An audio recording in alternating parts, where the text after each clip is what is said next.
Assalamu alaikum dear students of 10th class. This is your physics class and I am your instructor there. बेटा हमने unit number 12 यहाँ तक कर ली, total internal reflection. इससे पहले कि हम आगे जाएं, let me recall what is the condition for the total internal reflection. आप आगे रिव्यू क्वेश्चंस में भी ये क्वेश्चन पढ़ेंगे कि टोटल इंटरनल रिफ्लेक्शन की इंपॉर्टेंट कंडीशन क्या है। तो टोटल इंटरनल रिफ्लेक्शन तब होता है अगर इंसिडेंस एंगल बढ़ जाए क्रिटिकल एंगल से।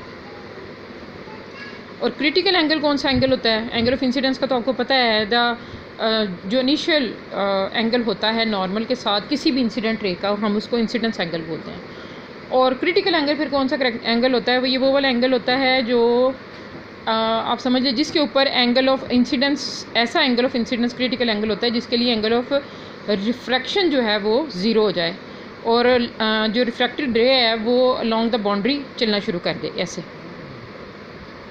ठीक है। और उससे बड़ा अगर क्रिटिकल एंगल से भी ज़्यादा हम एक्सीड कर जाए इंसिडेंस एंगल, तो फिर ये कंडीशन होगी, कोई रिफ्रैक्शन नहीं होगी बल्कि लाइट पूरी की पूरी रिफ्लेक्ट कर जाएगी। इसको हम फिनोमेना को क्या बोलते हैं? Total internal reflection.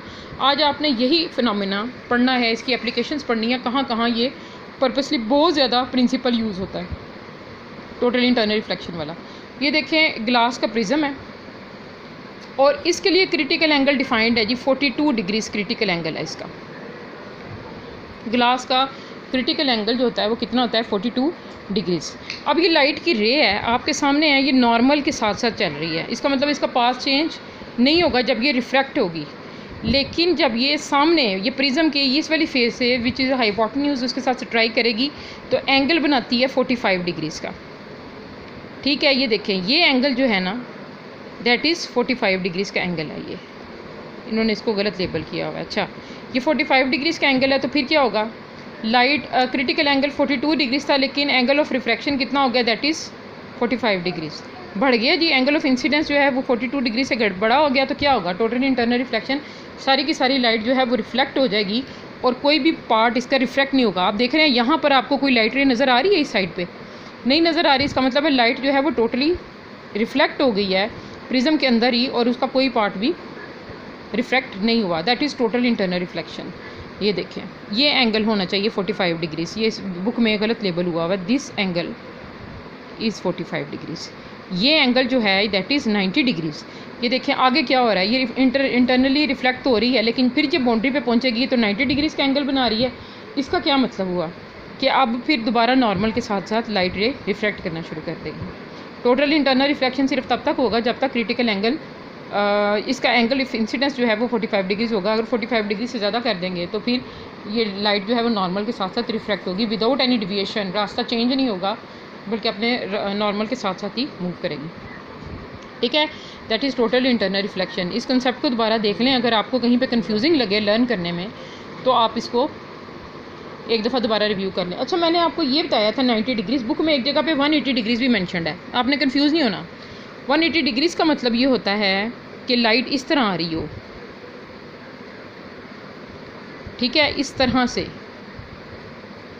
ठीक है। इस तरह फॉल करने के बजाय अगर इस तरह फॉल करे तभी टोटल इंटरनल रिफ्लेक्शन की कैफियत प्रोड्यूस होती है। ये देखें, फिर ये डायरेक्शन होगी इसकी, लेकिन फिनोमेना तो फिर भी वही होगा, सही है ना। इसलिए आपने कंफ्यूज नहीं होना। इसको 180 डिग्री समझ लें। 90 के एंगल से आ रही हो लाइट, या प्लेन पर 90 डिग्रीज़ के एंगल से आ रही हो, या आप कह लें 180 डिग्रीज़ के एंगल से आ रही हो, तब भी टोटल इंटरनल रिफ्लेक्शन ही होगा।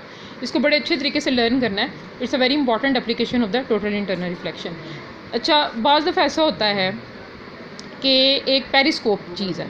पेरिस्कोप क्या ऐसी डिवाइस होती है जो कि आप समझ लें जो कि एंगुलर साइड से भी सरफेस के पार आपको दिखा सकती है, ठीक है। उसको हम क्या बोलते हैं? That is a periscope. Surface के बियॉन्ड दिखाती है तो क्या तरीका हो सकता है? जो रास्ते में उसके एक प्रिज्म की बजाय 2 प्रिज्म रख दिए जाते हैं और जिसकी वजह से पेरिस्कोप के अंदर जो है वो टोटल इंटरनल रिफ्लेक्शन का फिनोमेना उससे भी ज़्यादा स्ट्रॉन्ग होता है।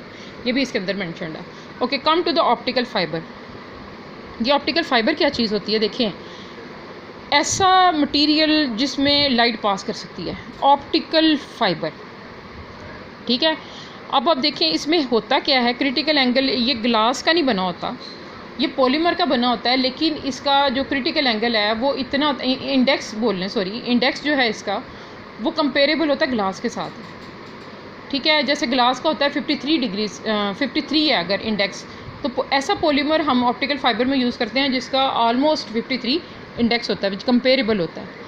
ठीक है। होता क्या है इसमें, ये भी मैं आपको बता देती हूँ। जो outer कवरिंग होती है इसकी, समझ लें एक जैकेट के अंदर इसको इनक्लोज होता है। आपने वायर्स देखी है ना, वायर के ऊपर भी तो लेदर की जैकेट होती है, इसी तरह से एक जैकेट के अंदर इसको हमने इनक्लोज किया होता है। ये ग्लास का बना हुआ होता है, ठीक है, या ऐसे पॉलीमर का बना होता है जो कि ग्लास से कंपेरेबल इंडेक्स होता है उसका। लाइट को एंटर करवाते हैं इसमें क्रिटिकल एंगल से बढ़ा के, ग्लास के क्रिटिकल एंगल से बढ़ा के हम एंटर करवाते हैं लाइट को इसमें। उससे क्या होता है, लाइट जो है वो इसके अंदर इंटरनली रिफ्लेक्ट करती रहती है और कोई भी लाइट का पार्ट जो है वो इस मटेरियल से बाहर नहीं जाता, क्योंकि लाइट के अंदर कौन सा फिनोमेना हो रहा है, टोटल इंटरनल रिफ्लेक्शन। ठीक है। अब ये ग्लास का बना हुआ कवरिंग जो होती है उसको हम बोलते हैं क्लैडिंग। क्या बोलते हैं इसको, क्लैडिंग। ये जैसे आपको ये देख रही हैं, ये मटीरियल है, ठीक है, that will be the cladding. इस तरह का मटीरियल होता है ग्लास के ऊपर जिसको हम क्या बोलते हैं, दैट इज़ दी क्लैडिंग। अगर क्लैडिंग कहीं से रैप्चर हो जाती है या ऑप्टिकल फाइबर कहीं से डैमेज होता है तो लाइट टोटली इंटरनली रिफ्लेक्ट होने की बजाय थोड़ा सा पार्ट उसका रिफ्रैक्ट भी हो जाता है। ये चीज़ आपने अपने जहन में रखनी होती है, ठीक है। जो अंदर वाला पोर्शन है इसको हम कोर बोलते हैं। ये कोर और क्लैडिंग का कंसेप्ट आपने इसमें पढ़ना है, ये आपको नज़र आ रहा है, कोर एंड क्लैडिंग का कंसेप्ट है इसके अंदर। कोर किस चीज़ का बना होता है, ग्लास का या प्लास्टिक का, which is relatively high index of refraction. इसका मतलब है कि ग्लास से मिलता जुलता प्लास्टिक अगर यूज़ भी किया है तो उसका इंडेक्स जो है वो ग्लास से मिलता जुलता होगा। Cladding it is made of the glass और द प्लास्टिक। क्लैडिंग किस चीज़ की बनी होती है, ग्लास की, या cladding is made up of the glass और the plastic but the relatively low reflective index. जो बाहर वाली सरफेस है आप समझ लें वो किस चीज़ की बनी होती है, वो भी ग्लास की ही बनी हुई है, ग्लास की या प्लास्टिक की बनी हुई है, लेकिन उसका रिफ्लेक्टिव इंडेक्स जो है वो कम होता है। Light which is entering from the one end of the core strikes with the core cladding boundary at the angle of the incidence greater than the critical angle. वही टोटल इंटरनल रिफ्लेक्शन वाली condition है। याद रखें total internal reflection के लिए दो चीज़ें required होती हैं, एक तो ये कि angle of incidence must be greater than the critical angle, ठीक है। दूसरा ये light is entering from the denser medium towards the rarer medium, denser से रेयरर की तरफ जा रही है, ये भी कंडीशन है उसकी। ये आपके रिव्यू क्वेश्चन में भी एक क्वेश्चन आना है, उसका भी मैं आंसर आपको नोट सेंड करूँगी accordingly. Light entering from one end of the core strikes the core cladding boundary of, ये सारा फिनोमेना उसके अंदर आपने बताया हुआ है। अब पाकिस्तान में जो ऑप्टिकल फाइबर यूज़ हो रहा है टेलीफोन और टेलीकम्युनिकेशन के पर्पस सिस्टम के अंदर हम यूज़ कर रहे हैं, और 1000 of the phone calls without any disturbance. अच्छा, विदाउट एनी डिस्टर्बेंस क्यों, मतलब डिस्टॉर्शन नहीं होती। हम टेली कम्युनिकेशन वाले जो सिग्नल हैं उनको लाइट में कन्वर्ट करके ऑप्टिकल फाइबर में से गुजार देते हैं। उसका फ़ायदा क्या है, उसका फ़ायदा ये है कि कोई भी पार्ट, इसने तो टोटली इंटरनली रिफ्लेक्ट होना है, उसका कोई भी पार्ट जो है वो अपनी एटमॉस्फेयर या सराउंडिंग के अंदर तो जाता नहीं है, तो सिग्नल जो है वो अपनी कैफियत को मेनटेन करता है, ठीक है। ये बड़े अच्छे तरीके से ऑप्टिकल फाइबर आपने लर्न करना है। You can divide that in the headings. आप लोग हेडिंग्स अपने वर्कआउट में बहुत कम यूज़ कर रहे हैं, चंद एक स्टूडेंट्स की होती है, मेजॉरिटी की नहीं होती, which is not appropriable. Okay, that is a light pipe. ये भी ऑप्टिकल फाइबर की तरह ही काम करती है और इसको हम इल्यूमिनेशन के पर्पज़ के लिए यूज़ करते हैं। वहाँ तक जहाँ तक लाइट नहीं जा सकती, बहुत ही डार्क एरियाज़ हैं, इम्पॉर्टेंट एरियाज़ हैं, वहाँ पे हम लाइट पाइप यूज़ करते हैं रोशनी को लेके जाने के लिए। ट्रांसमिट द इमेजेस को भी ट्रांसपोर्ट करने का काम ये करती है। Okay, then endoscope. एंडोस्कोप एक ऐसी चीज़ होती है जिसको हम बॉडी के अंदर, ह्यूमन बॉडी के अंदर या किसी भी ऑब्जेक्ट की, लिविंग ऑब्जेक्ट के अंदर जो है एंटर कर सकते हैं, which is called as the endoscope, ठीक है। ऐसा मेडिकल इंस्ट्रूमेंट होता है। आपने देखा ना, इमेजेस नज़र आ रहे होते हैं स्क्रीन के ऊपर। एंडोस्कोप, किसी बंदे के अगर कोई पार्ट डैमेज है, कोई ट्यूमर है, कोई इन्फ्लेमेशन है, तो हम एंडोस्कोप जो है वो बॉडी के अंदर जो है वो एक लाइट ट्रांसमीटर जो है वो एंटर कर देते हैं। वो अंदर से सारी पिक्चर या इमेजेस जो है वो, या प्रॉपर इमेज या रिफ्लेक्टेड इमेज जो है वो शो करवाता है, और वो इमेज जो है वो हम स्क्रीनिंग करके उसको स्क्रीन के ऊपर देख भी सकते हैं। That is what we call as the endoscope, ठीक है। ये सारा प्रोसेस उन्होंने बताया हुआ है कि हाउ एंडोस्कोप वर्क्स, ठीक है। इसकी आगे से टाइप्स हैं। गैस्ट्रोस्कोप वो वाली है जो कि थ्रॉट और examine the stomach, bladder and throat के लिए जो हम एंडोस्कोप यूज़ करते हैं, दैट इज़ गैस्ट्रोस्कोप। एक साइटोस्कोप उसकी टाइप है, एक ब्रोनिको, ये यानी जो आप समझ लें ब्रीथिंग के प्रोसेस में या रेस्पिरेटरी सिस्टम के अंदर यूज़ करते हैं, दैट इज़ ब्रेनिको। एंड जो बारीक आप समझ लें बड़ी वेंस के अंदर पर्पसली यूज़ करते हैं, दैट इज़ साइटोस्कोप। ठीक है,